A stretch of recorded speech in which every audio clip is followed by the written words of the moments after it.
she was fangirling like crazy this episode. It was so cute. Oh my gosh. This episode was great. It was fantastic. Okay, so let's start as usual from the beginning. So, let's talk about episode 10 of Ore Monogatari. And within this episode, to make up for the birthday date, Goda and Yamato decide to have a picnic in the mountains.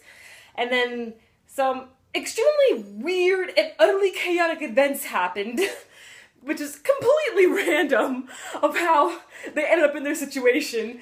But they ended up falling off the mountain, and with the help of Goda's utter man strength and built, they were able to fall down safely, and they landed in a woods. So, this was a parody of a very common cliche to romance anime.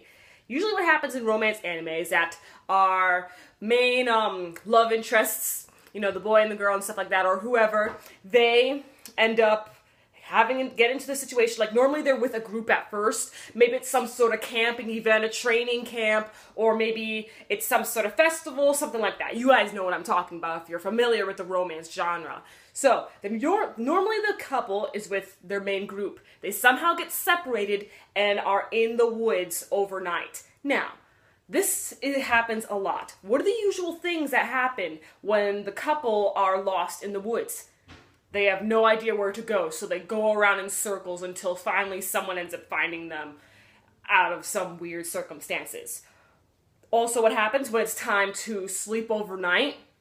The boy ends up usually getting some weird perverted thoughts and stuff and will normally look around her skirt or them chest. So that's another common cliche. And while the girl's usually nervous, like blushing and stuff, like normally they don't look at each other at all. They usually have their backs faced to each other. And food, they never end up getting food. They starve for a while. So those are the normal common cliches when it comes to that sort of situation. But not Ore Monogatari. No, because when Ore Monogatari finally hit their very first cliche within this romance show, what do?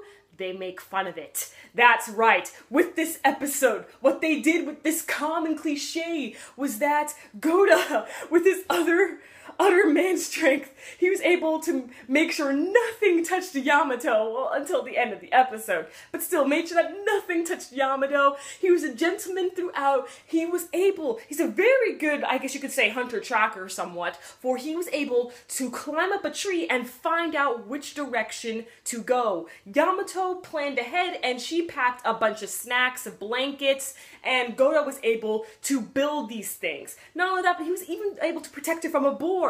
And he doesn't go looking at her chest or her panties. No, he looks at her face, sees how beautiful she is, shows her to the sky.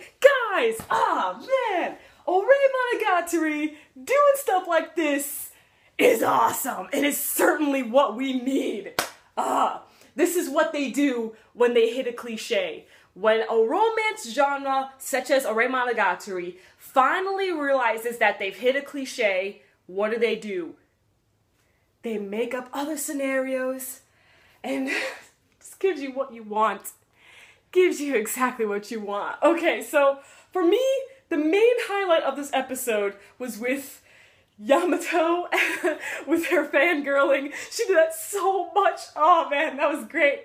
I'm like, that's me. That's me. That's basically everybody watching this episode. But the second best part, or maybe it's actually the first best part, was Yamato's friends. Perfection! Perfection what they did there. Oh my gosh, it's totally how I would react.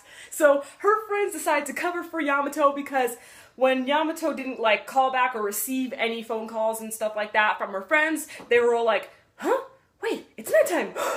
Overnight stay? They started fangirling. They're like, oh my gosh! And so then in the morning, they started flipping out because when Yamato came over, she's all like, I thought I would die. And then they were like, and then it was great. They were like, oh my gosh. And then she's all like, we were outside.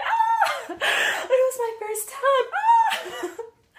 Okay, I'm getting really crazy right now. Alright, I think I expressed my opinions enough. So, catch me tomorrow as I review. I can't understand what my husband is saying. I'm your female otaku, fangirling like crazy right now. Sayonara.